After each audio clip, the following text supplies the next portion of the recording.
Hey guys, welcome back to my YouTube channel. So today we are going to start the new chapter of Maths, Class 9 NCERT, that is Chapter 6, Lines and Angles.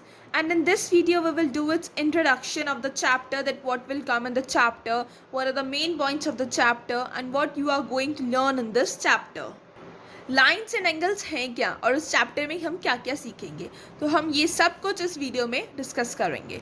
तो first of all it comes कि हम इसके introduction में मैं आपको बताऊंगी कि सबसे पहले कॉलिनियर पॉइंट्स क्या होते हैं। What are the collinear points. पहला पॉइंट आता है हमारा कॉलिनियर पॉइंट्स।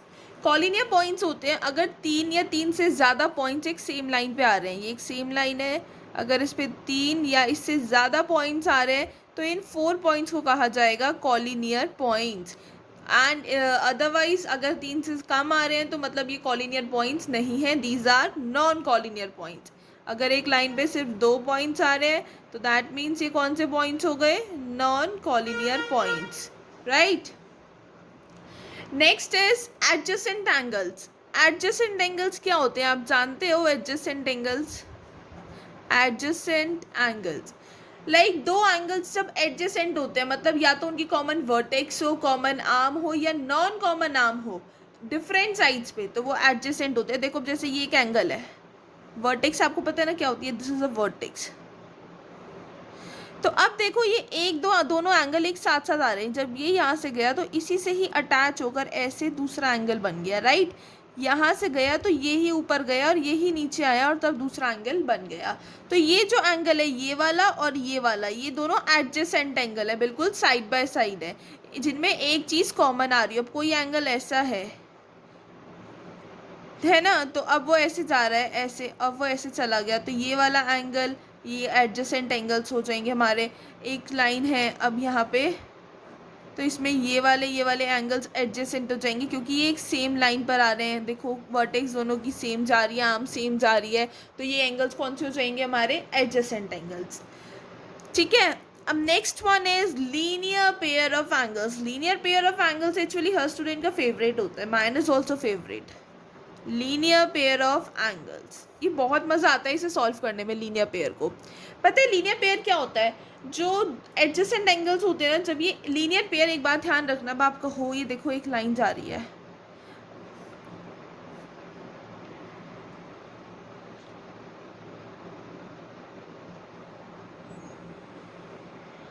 ठीक है।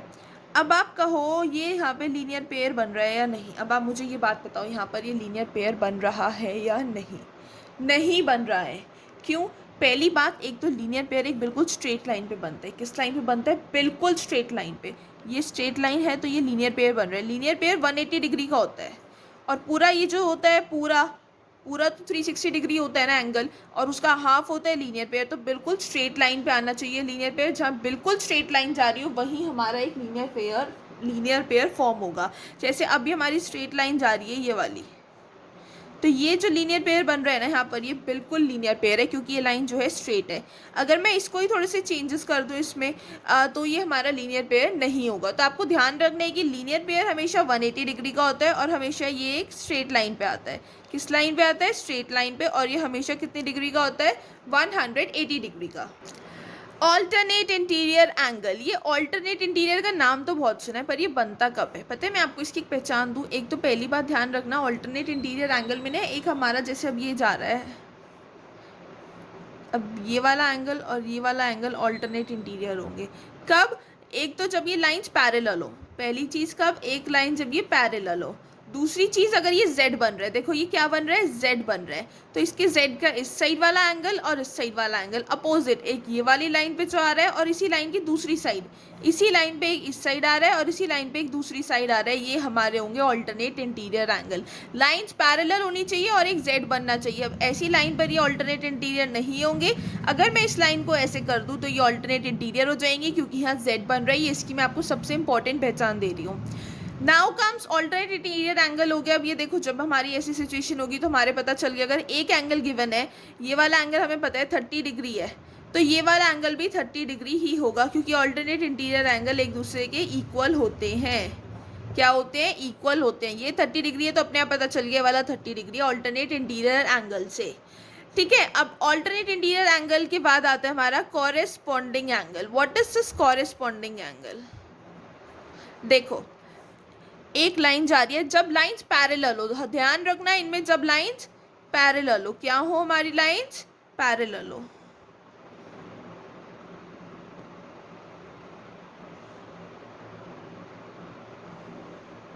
ये एक फिगर है। अब इसमें ये वाला जो एंगल है, कौन से वाला, ये वाला एंगल, और उसी लाइन पर, मतलब उसी लाइन पर देखो, ये वाली लाइंस पैरेलल है। अगर मैं आपको बता दूं, ये वाली लाइन और ये वाली लाइन अगर पैरेलल है, इसी लाइन पर ये जो जा रहा है ये भी पैरेलल होगी ना। इसी का देखो, एक तो यहाँ आ गया, और ये जो लाइन जा रही है ना ये वाली, इसी लाइन पे ये जो दूसरी साइड आएगा, मतलब एक उसके बीच में एक लाइन आ जाएगी, उसकी दूसरी साइड आएगा, ये होंगे हमारे कॉरेस्पॉन्डिंग एंगल। ये ऐसे नहीं होंगे, देखो एक ही लाइन पर आएंगे सीधे सीधे, एक यहाँ है तो उसके बीच में एक लाइन आ जाएगी तो दूसरा यहाँ आएगा, लाइन का डिफरेंस आ जाएगा तो दूसरा एंगल यहाँ आएगा, तो ये होगा हमारा कॉरेस्पॉन्डिंग एंगल। ये कॉरेस्पॉन्डिंग एंगल होता है कब होता है, जब लाइंस हमारी पैरेलल हो। लाइंस क्या होनी चाहिए इसके लिए, पैरेलल होनी चाहिए। ठीक है, कॉरेस्पॉन्डिंग एंगल भी समझ में आ गया। पैरेलल वो आपको क्वेश्चन में गिवन होती है कि लाइंस पैरेलल है। अब आता है हमारा को इंटीरियर एंगल। विच एंगल, को इंटीरियर एंगल। को इंटीरियर एंगल भी तभी होता है जब लाइंस क्या होती है, पैरेलल होती है। if I draw a figure like this, एक एंगल ये है, अब देखो ये वाली लाइन और ये वाली लाइन में पैरेलल कर दूं अगर, और एक एंगल ये है, एक ही सेम लाइन पर जो लाइन देखो, कॉरेस्पॉन्डिंग एंगल में क्या होता है, ये जो भी अगर एक एंगल हमें पता है और दूसरा पता चल रहा है कॉरेस्पॉन्डिंग है, तो मतलब ये वाला और ये वाला एंगल क्या हो जाएगा, सेम हो जाएगा। अगर ये 20 डिग्री है तो ये वाला भी 20 डिग्री हो जाएगा, क्योंकि ये कॉरेस्पॉन्डिंग एंगल है। लेकिन को इंटीरियर कैसा होता है, पहले देख लो, स्ट्रेट लाइन पर सेम ही बॉक्स में आ रहे होते हैं। वो तो नेक्स्ट बॉक्स में चला गया ना, देखो दूसरी तरफ चला गया, लेकिन ये सेम ही बॉक्स में आ रहे हैं दोनों एक साथ, एक ही लाइन पर, एक इधर है तो एक इधर है, सेम बॉक्स में जो आ रहे होते हैं ये होते हैं को इंटीरियर एंगल। और अगर मुझे इसकी वैल्यू पता है 20 डिग्री है तो इसकी वैल्यू 20 डिग्री नहीं होगी, क्योंकि इन दोनों का सम 180 डिग्री होता है। मैं एक को लेट कर लूंगी x और इन दोनों के सम को इक्वल कर देंगे 180 डिग्री के, तो x की वैल्यू आ जाएगी 160 डिग्री। तो इन दोनों का सम 180 डिग्री होता है। को इंटीरियर एंगल्स का सम जब उन्हें ऐड करते हैं तो हमें 180 डिग्री मिलता है। तो ये दोनों एंगल्स जो हुए हमारे, अगर एक पता है तो दूसरा हम उसे 180 में से माइनस करके निकाल सकते हैं, वैसे उसको सेम नहीं होगा, ये ध्यान रखना है आपको। ठीक है, अब आता है हमारा वर्टिकल अपोजिट एंगल।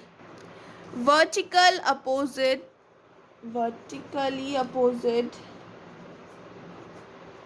एंगल, ये एंगल क्या होता है, देखो जब दो लाइन एक दूसरे को इंटरसेक्ट करें, क्या करें, इंटरसेक्ट, मतलब एक जगह एक पॉइंट जहाँ से वो दोनों लाइन एक दूसरे को काटे, वो पॉइंट उसकी जितनी भी, अब देखो इनकी अपोजिट साइड्स बन रही है कि ये इसकी ये साइड है तो इसकी अपोजिट क्या होगी, इसके सामने वाली, ये साइड है तो इसकी अपोजिट क्या होगी, सामने वाली। इनकी जो अपोजिट साइड्स होती हैं ये एक दूसरे के इक्वल होती हैं। अगर मैं इसे एंगल 1 लेट करूँ, इसे 2, इसे 3, इसे 4, तो ये एंगल 1 एंगल 3 के इक्वल है, ये एंगल 2 एंगल 4 के इक्वल है, एंगल 3 एंगल 2 के इक्वल नहीं है। बल्कि देखो ये एक स्ट्रेट लाइन जा रही है और ये भी एक स्ट्रेट लाइन जा रही है, ये एंगल 3 है, ये एंगल 2 है, तो ये हमारा बन गया लीनियर पेयर। एक स्ट्रेट लाइन पे क्या बन गया, ये हमारा लीनियर पेयर, क्योंकि फुल लूंगी तो 360 डिग्री बन रहा है ना पूरा, तो ये हाफ लाइन है बिल्कुल स्ट्रेट है, तो ये हमारा 180 डिग्री का क्या बन जाएगा, लीनियर पेयर। तो अगर मेरे पास 3 तो आ गया है ना, अगर एंगल 1 एंगल 3 के इक्वल है, ये 20 डिग्री है तो ये भी 20 डिग्री हुआ, तो मैं 2 कैसे निकालूँ, मेरे पे 2 तो नहीं है, 2 को मैं लीनियर पेयर से निकाल सकती हूँ। 180 में से देखो 180 minus x is equals to, sorry I will do this 20 plus x is equal to 180। बताया था ना लीनियर पेयर का सम 180 डिग्री के इक्वल होता है। लीनियर पेयर कितने का होता है, 180 डिग्री। लीनियर पेयर का सम 180 होता है, तो उनमें से एक सब्ट्रैक्ट करोगे तो आंसर मिल जाएगा, तो x की वैल्यू आ जाएगी 160 डिग्री। अब x की वैल्यू मेरे पे 160 डिग्री आ गई, तो एंगल 4 उसका वर्टिकल अपोजिट एंगल है, तो एंगल 2 एंगल 4 के इक्वल हो गए वर्टिकल अपोजिट एंगल। तो मेरे पे सारे एंगल्स आ गए, एंगल 1 एंगल 2 एंगल 3 एंगल 4। आई ना बात समझ में, कितना इजी मेथड है ये करने का, कितनी इजीली हमने निकाल लिए सारे एंगल्स। ध्यान रखना है लेकिन जब दो लाइंस एक दूसरे को काट रही हो, इंटरसेक्ट कर रही हो। अब आपका लास्ट एंगल आता है एक्सटीरियर एंगल, एक्सटीरियर, या आप कह सकते हो exterior property of angle, exterior property of angle. देखो ये क्या होती है, आपने कोई फिगर बनाई, let's do this, like take this figure like this, in this way we can take it. तो ये हमारा एक ट्रायंगल है और ये इसके बाहर वाला पार्ट है। क्या है ये? इसके बाहर वाला पार्ट। मैं इसको नेम दे देती हूँ ABCD, कुछ भी नेम दे दिया मैंने। तो अब ये जो DBE है ना, DBE, ये क्या है? Exterior angle. और इसके ये दो क्या है, अंदर के 3 एंगल होते हैं। देखो आपको एक चीज़ मैं और बताना चाहती हूँ, एक ट्रायंगल में ना 3 एंगल्स होते हैं, आपको पता ही है, और इन तीनों एंगल्स का सम भी 180 डिग्री के इक्वल होता है, और इसे हम कहते हैं एंगल सम प्रॉपर्टी।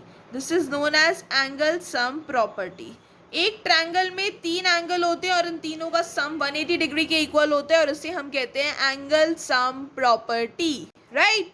चलो अब मेरे पास ये वाला एंगल गिवन है 20 डिग्री, और मुझे उससे ये वाले दोनों एंगल निकालने में, कैसे निकालूं? देखो अगर मैं इसे यहाँ पर, मुझे ये वाला भी गिवन है 140 डिग्री है ये, ठीक है। तो अब देखो ये एक स्ट्रेट लाइन है, तो मैं चाहूँ तो इसको ऐसे लीनियर पेयर से भी निकाल सकती हूँ, है ना।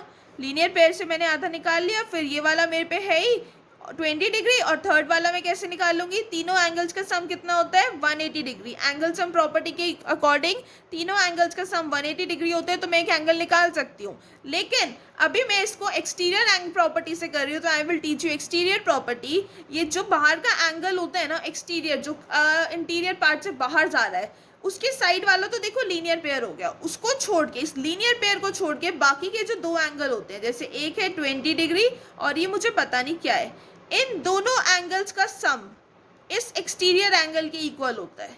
ये दोनों एंगल्स को ऐड करके एक्सटीरियर एंगल बनता है, मतलब 20 degree plus C is equals to 140 degree, तो C की वैल्यू आ जाएगी 120 डिग्री, क्योंकि इन दोनों एंगल को जब हम ऐड करेंगे, उस एंगल को छोड़ के जो लीनियर पेयर है, ये तो लीनियर पेयर में आ रहा है, इस एंगल को छोड़ के जो बाकी के 2 एंगल्स को हम ऐड करेंगे, तो इनका सम होगा एक्सटीरियर एंगल के इक्वल। और अगर एक्सटीरियर एंगल निकालना है तो अंदर के 2 सम्स ऐड कर दो, 20 और ये भी पता है हमें 60 है, तो 20 डिग्री और 60 डिग्री को ऐड करो तो आपको मिल जाएगा 80 degree. That means exterior angle क्या हो गया?